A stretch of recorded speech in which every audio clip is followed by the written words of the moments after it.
কাশ্মীরিদের হুমকির মুখে পড়তে যাচ্ছে ভারতের নানা রাজ্যে। ভারত শাসিত কাশ্মীরের পেহেলগামে বন্দুকধারীদের হামলা পরে যেসব অস্থিরতা তৈরি হয়েছে, এর মধ্যে উল্লেখযোগ্য একটি বিষয় হলো গত কয়েকদিনে ভারতের নানা জায়গায় কাশ্মীরি মানুষদের হেনস্থার মুখে পড়তে হয়েছে। মারধর এমনকি হত্যার হুমকিও খবর দেওয়া হয়েছে। বিষয়টা হলো, মারা গেল ভারতেই, মানে যে 26 জন না 27 জন মানুষ মারা গেছে, এই মানুষগুলো কিন্তু মারা গেছে ভারতেই, কাশ্মীরেই। এই যে কিন্তু পাকিস্তানের সীমানার ভিতরে না, এটা ভারতের সীমানার ভিতরেই। আবার একটা জিনিস লক্ষ্য করেন, এখন আবার হয়রানি করা হচ্ছে কাশ্মীরি মুসলমানদেরকে বেছে বেছে। এবং কালকে একটা আমি খবর দেখছি যে কাশ্মীরিদের বাড়িতে বোমও ফেলে দেওয়া হয়েছে, সেখানে আবার নিরাপত্তাও রাখা হয়েছে, মানে বাড়ি ধস করে দেওয়া হয়েছে, তবে মানুষের কোনো ক্ষয়ক্ষতি হয়নি।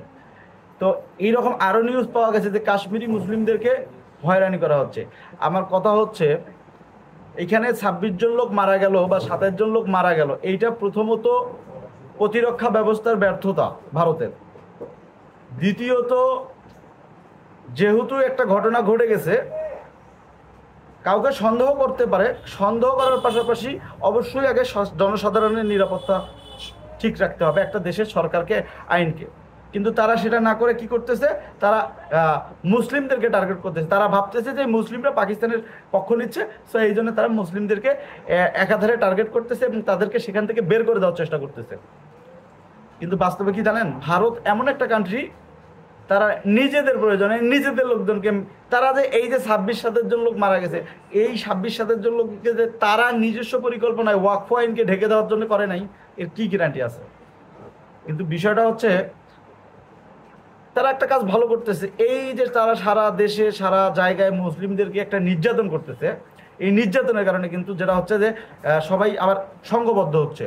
আমাদের মুসলিমদের ভেতরে যে ভেদাভেদটা ছিল, যে সমস্যাটা ছিল, এইটা কিন্তু কেটে যাচ্ছে, ইমানি শক্তিটা বেশি হচ্ছে। এটার ফলে যেটা হচ্ছে যে একজনের সাথে আরেকজনের সম্পর্ক এখন দৃঢ় হচ্ছে। আমরা এখন বুঝতে পারতেছি যে আসলে কারা আমাদেরকে নিয়ে এতদিন খেলছে। এটা এতদিন গোপন ছিল, কিন্তু এখন এটা দিনের আলোর মতো একদম কিন্তু পরিষ্কার। তা আমি যেটা বলতে চাচ্ছি সেটা হচ্ছে, এই যে 7 জন লোক যে মারা গেল, সরকারের কোন জিনিসটা আগে জরুরি, সেটা হচ্ছে সর্বপ্রথমে তাকে সেই জায়গায় তদন্ত শুরু করতে হবে এবং অবশ্যই সেই অঞ্চলের মানুষকে আগে নিরাপত্তা প্রদান করতে হবে। এমন নয় যে সন্দেহের বশে পুরো এলাকার মানুষকে, যারা যারা মুসলমান আছে তাদেরকে ধরেন আর এলাকা থেকে বের করে দেন, এমনটা কিন্তু করা মোটেও কিন্তু ভারত ঠিক করতেছে না। তা আমরা বেশ কিছু খবরের মাধ্যমে দেখতে পাচ্ছি এই খবরগুলা। আর আরেকটা জিনিস আমি লক্ষ্য করতেছি যে যুদ্ধ বাজলেই কেমন জানি মিডিয়াগুলোর একটা ব্যবসা শুরু হয়ে যায়, প্রত্যেকটা মিডিয়ার, মানে সেটা বাংলাদেশি হোক, ভারতীয় হোক, যেই কোনো কান্ট্রির হোক, যুদ্ধ বাজলে সব থেকে বেশি টাকা ইনকাম করতেছে মিডিয়া। কারণ একটা খবর বিভিন্ন থাম্বনেলে, বিভিন্ন টাইটেলে, সব চ্যানেলেই আপলোড হচ্ছে, সব মিডিয়াতেই আপলোড হচ্ছে। কিন্তু একটা মানুষ দেখা যায় একই খবর এই বিভিন্ন টাইটেল থাম্বনেল এলোমেলোর কারণে বদলায় বদলায় দেখতেছে। এটা কি ভাই? মানুষের বিপদগ্রস্ত সময়ে তাদেরকে নিয়ে ব্যবসা করে আমাদের দেশীয় মিডিয়াগুলা। আর ভারতীয় মিডিয়ার কথা তো বলবো, ভারতীয় মিডিয়া তো কিছুদিন আগে যেটা হয়েছে যে জুলাই গণঅভ্যুত্থানের পরে বাংলাদেশ নিয়ে যতত্র সম্ভব অপপ্রচার ছড়িয়েছেন। আমরা নিজেরাও বাংলাদেশ থেকে অবাক হয়েছি যে এটা কেমন দেশ, এটা কেমন কথা, সব মিশা কথায় দিয়ে মিডিয়া ভরাই ফেলছে। ময়ূক রঞ্জনের মতো, মনে করেন তাকে আরও অ্যাওয়ার্ড দেওয়া হচ্ছে, ময়ূক রঞ্জনের মতো মনে করেন যে একটা সাংবাদিক। একটা সাংবাদিক কিভাবে এমন হতে পারে? সাংবাদিক পেশাটা হচ্ছে একটা মহৎ পেশা। একটা সাংবাদিক কিভাবে এমন মিথ্যা রটিয়ে দিতে পারে পুরো দেশবাসীর কাছে, যেটা সহিংস? শুভেন্দু নামে একটা নেতা আছে, যেটার কথা বলতে গেলে আমার পায়ের রক্ত মাথায় উঠে আসে। এই ব্যক্তিটা আমি দেখি যে সবসময় একটা সাম্প্রদায়িক দাঙ্গা নিয়ে কথা বলে, সে সবসময় এই থিসিসটা, চিন্তাধারাটা করে। বিষয়টা হচ্ছে, সব কিছু কেন আপনারা মিডিয়াকে ধরে করেন? মিডিয়াতে অনেক রকম কথাই আসতে পারে। মিডিয়া হচ্ছে একটা স্বাধীন মাধ্যম, সেখানে আমার মতো একজন, যেমন আমি ডাইরেক্ট ভিডিও করতেছি, সো এইরকম যে কেউ কিন্তু মিডিয়াতে ভিডিও করতে পারে।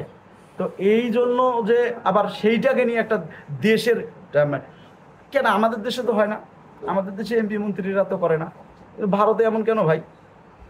এই নাইকতাতেই দেখি যে মুসলমানরা খারাপ, মুসলমানরা এই করছে সেই করছে। কি রে ভাই, তোমাদের ভারত স্বাধীনতার পেছনে কি মুসলমানের হাত নাই? হ্যাঁ, এটা কি ধরনের কথা? আপনাদের দেশে একটা দল বিজেপি, সে সাম্প্রদায়িক উস্কাদা জাগিয়ে দিচ্ছে, আপনারা সেটাকে সমর্থন দিচ্ছেন। আসলে বলেন তো, একটা দেশে যখন যুদ্ধ বাজে, গন্ডগোল বাজে, রক্তারক্তি হয়, সেখানে না আপনার সন্তানটা ভালো থাকবে, না আপনার পরিবারটা ভালো থাকবে, না আমার সন্তানটা ভালো থাকবে, না আমার পরিবারটা ভালো থাকবে, কেউ কিন্তু ভালো থাকবে না। কিন্তু এই সাম্প্রদায়িকতাটা দেখি আমি ভারতের মধ্যে বরাবরই, ভারতের হিন্দু ভাইয়েরা এটাকে সাপোর্ট দিচ্ছেন। ভাই, এটার পরিণাম কিন্তু আমাদের সবাইকে ভোগ করতে হবে, না আমি না আপনি, প্রত্যেকটা আমাদের এটার সব থেকে বেশি প্রভাব পড়বে আমাদের বাচ্চাদের বেলায় গিয়ে। কারণ আমরা সেই সাম্প্রদায়িক যে সম্প্রীতিটা, এটা কিন্তু নষ্ট করে ফেলতেছি। কারণ আমরা এটাকে কিন্তু আগুনের মধ্যে ঢেলে দিয়ে যাচ্ছি। কয়েকদিন পর কিন্তু আমরা ঠিকই চলে যাব। এই যে মানুষের এত বর্বরানি না, 50 বছর 60 বছর পরে কিন্তু যখন আল্লাহর নল্লির থেকে ওর আত্মাটা বের করে নিয়ে যায়, ওর পাট কিন্তু শেষ হয়ে যায়। কিন্তু ওই যে কর্মগুলো করে যায়, ওর কর্মর ফলগুলা কিন্তু ওর মনে করেন যে পরের জন্ম ভোগ করে। তা আমার মনে হয় যে এখনই সময় যে এগুলোকে রুখে দেওয়ার। এই ধরনের সাম্রাজ্যবাদী, যেমন নরেন্দ্র মোদীর কথা বলেন, ইসরায়েলের প্রেসিডেন্ট নেতানিয়াহুর কথা বলেন, এই লোকগুলো আসলে যুদ্ধ বাজাইতে চায় কেন জানেন? এরা যুদ্ধ বাজিয়ে নিজের চেয়ারটাকে রক্ষা করতে চায়। আর এইটার বলি হচ্ছে সাধারণ মানুষ।